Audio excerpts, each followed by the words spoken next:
جو اربوں کے ساتھ لگتا تھا. تو وہاں قلعہ تھا اور گورنر جو تھا، بادشاہ بھی، کسرا بھی وہاں آ کر رہا کرتا تھا. بہت وہ باغات تھے اور موسم بہت بہترین تھا. ساتھ دریا تھا، باغات تھے اور اس میں باغات میں محل تھے.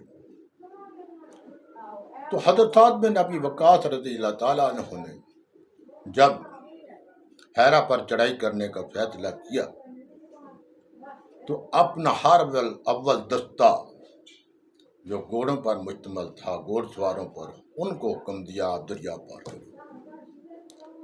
تو مجاہدین اسلام نے گھوڑے دریا میں ڈال دیے.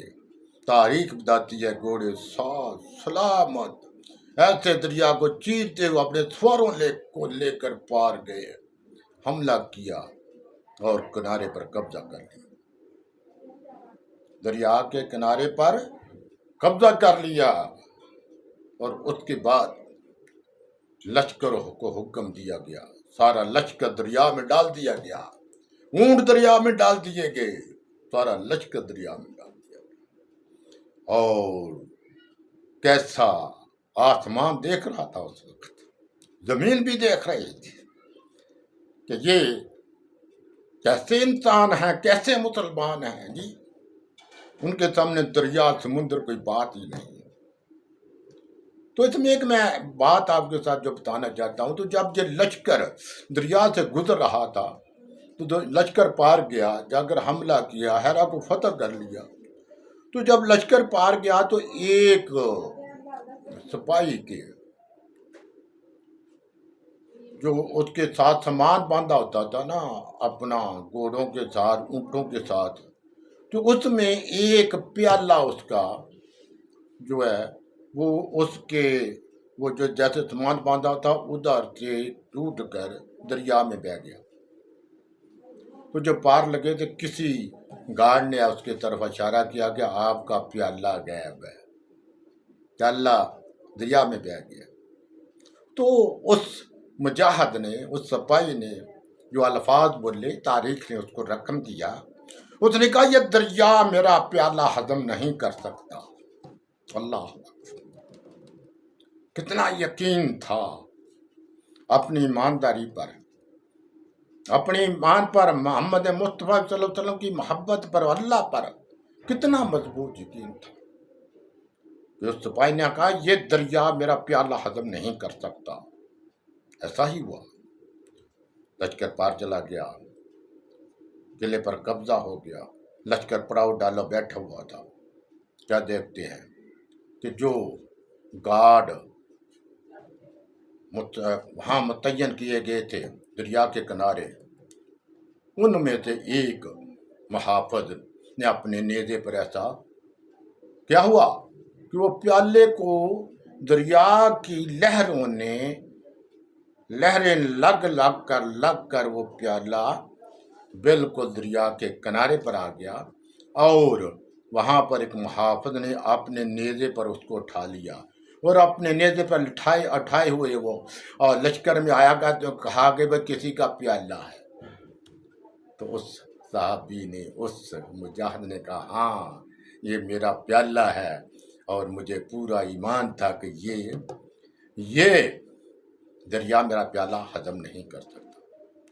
تو ناظرین اس کے بعد حرا کا جو قلعہ تھا نا، اس سے جب سامان مال غنیمت نکالا گیا تو صندوق تھے بڑے بڑے، ایسے مجاہد اٹھا کر لیتے تھے.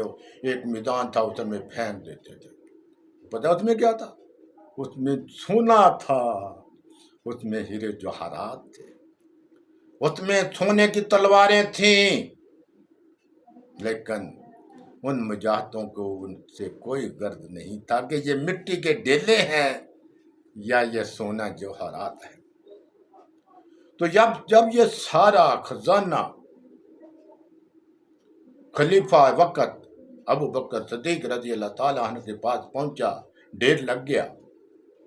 ابو بکر صدیق موجود ہیں، خلیفہ وقت عمر بن خطاب موجود ہیں، مشیر ہیں آپ کے، علی شیر خدا موجود ہیں. عثمان بن عفان موجود ہیں، ایسا بہت بڑا ڈیر لگا ہے۔ تو ابو بکر صدیق رضی اللہ تعالیٰ عنہ نے فرمایا، میری قوم، میرے نبی صلی اللہ علیہ وسلم کے امتی، میرے افواج، میری سپاہی کتنے ایماندار ہیں۔ اللہ تعالیٰ نے کیسا ان کو ایمان دیا ہے کہ جو ایک سوئی بھی اس میں غائب نہیں ہوئی، جتنا خزانہ تھا، جسی طرح وقت کے کمانڈر ان چیف نے بتایا، اسی طرح وہ پورے کا پورا خزانہ یہاں موجود ہے۔ تو عمر بن خطاب رضی اللہ تعالی عنہ نے کہا، امیر المومنین یہ ایسا کیوں ہے؟ تاریخی الفاظ تھے، کہا اس لیے کہ آپ وقت کے خلیفہ ایماندار ہیں، آپ کے مشیر ایماندار ہیں، اس لیے آپ کی رعایا ایماندار ہے۔ تو ناظرین، اسی لیے یہ وقت ہے، آپ اندازہ کر لیں کہ ہمارے حکمران کتنے ایماندار ہیں، حکمرانوں کے مشیر کتنے ایماندار ہیں، تو پھر رعایا بھی اسی طرح ایماندار ہے۔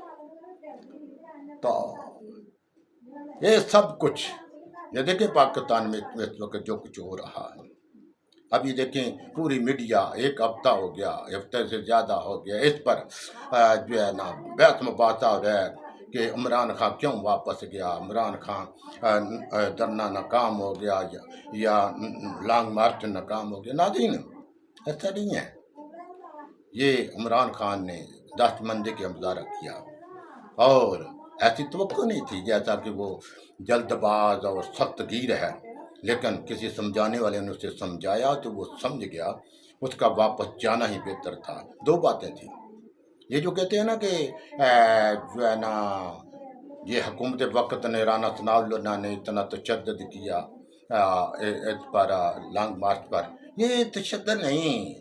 یہ ناظرین آپ دیکھتے ہیں کہ پچھلے 3.5 سال سے نون لیگ کتنے کریش میں تھی، کتنے طیش میں تھی، کتنی مصیبتوں میں تھی، تو یہ اس نے انتقام لیا ہے، کہ نون لیگ نے انتقام لیا ہے پی ٹی آئی سے، پی ٹی آئی کے ورکروں سے۔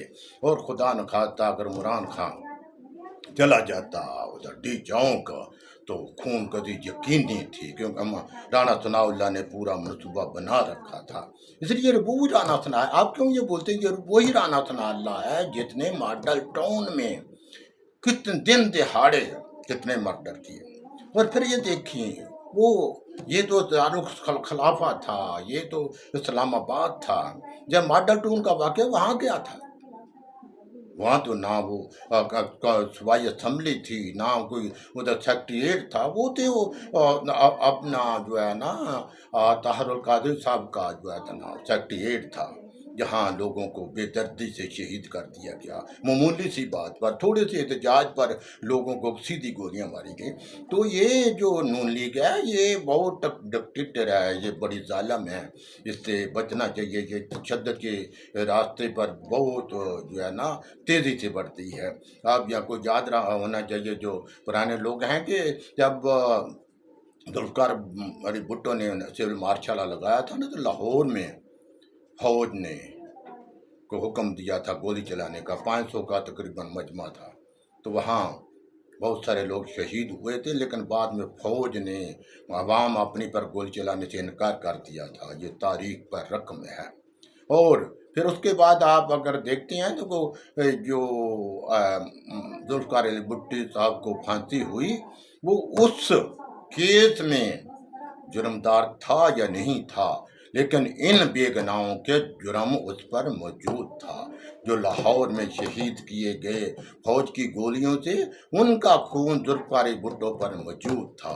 اسی طرح ماڈل ٹاؤن کا خون آلے میاں شریف پر موجود ہے، رانا ثناء اللہ پر موجود ہے، اور ایک دنیا مکافات عمل ہے، اور یہ یہاں سب کو بخت کر جانا ہے۔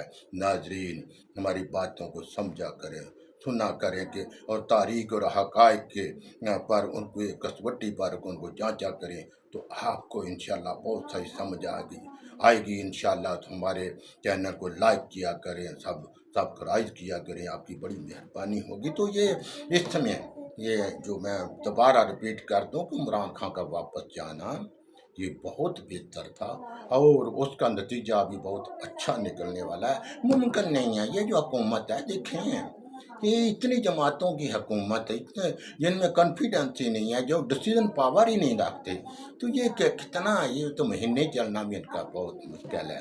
تو کیا جو ہے نا، اگر آپ کو یاد نہیں تو وہ میرا کیسٹ جو میں نے ویڈیو کیا تھا کہ الارم بج چکا ہے، ان کو دوبارہ سن لیں، تو انشاءاللہ یہ بجٹ کے فوراً بعد جو ہے نا سارا معاملہ جو ہے نا وہ انشاءاللہ ٹھیک ہو جائے گا، اور یہ جو لوگ آئے ہیں جو بڑے جو جذبے سے اپنے کیس واپس کرنے کے لیے، انشاءاللہ ان کے ہاتھ کچھ بھی نہیں آئے گا۔